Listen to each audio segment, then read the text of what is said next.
Première pièce que l'on visite, c'est le showroom qui est aussi appelé Iceland of the Sun.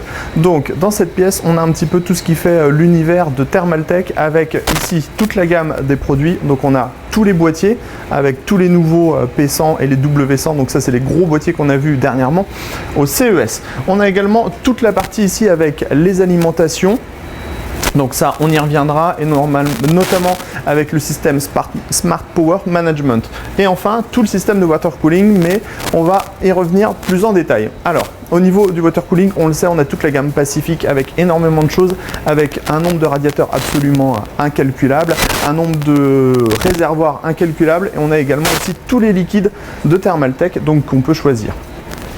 On a aussi une grosse gamme de waterblocks qui sont dédiés aux cartes graphiques, au CPU et à tout plein de choses. En fait, on a vraiment une gamme qui est très complète chez Thermaltake. Ensuite, on a tout ce qui est petits accessoires comme par exemple les câbles pour le modding, puisque le modding est vraiment quelque chose de très important pour Thermaltake, et également les petits accessoires comme par exemple les différents docks. Sur les alimentations, on connaît déjà toute la gamme avec les tubes power, les tubes power grandes, donc avec du 80 plus gold et du 80 plus bronze.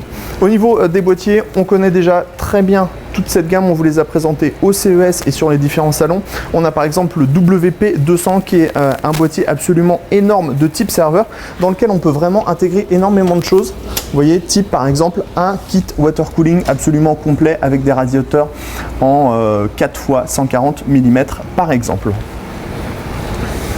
Donc toujours la possibilité de pouvoir grouper les boîtiers, donc on peut en mettre les deux l'un sur l'autre, comme ça on peut agrandir les possibilités. On va aller faire un tour du côté de l'impression 3D avec ici une imprimante qui sert en fait à fabriquer une grande partie des prototypes. Alors en fait on a un programme qui identifie, qui montre le nouveau design qui a été sélectionné, donc par exemple pour les souris, et on a ici donc les prototypes que ça donne avec les souris et les différents boutons et les différentes formes qui sont données pour pouvoir faire une bonne recherche. Donc comme ça on a directement en fait quelque chose pour pouvoir se rendre compte à quoi va ressembler la souris après.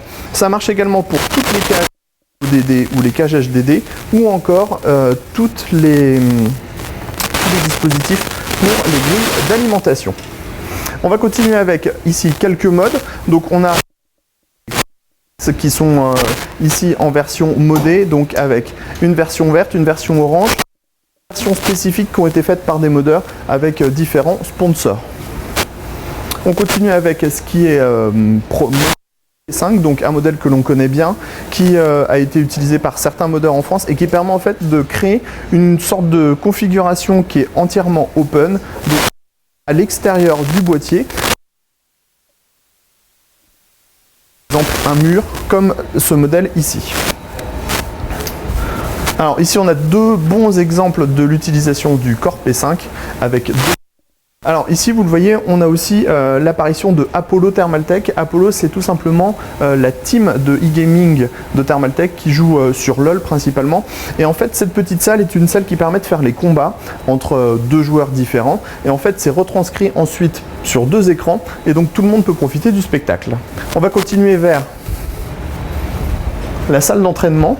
Donc la salle d'entraînement, en fait, cette fois on n'est plus sur l'île du Soleil mais sur le temple du Soleil. C'est une salle d'entraînement, donc en fait où tous les joueurs vont venir s'entraîner. Ils ont tous la même machine, donc c'est l'équipe officielle de Thermaltake. On a des machines avec du boîtier Thermaltake, c'est logique, du kit water cooling à l'intérieur.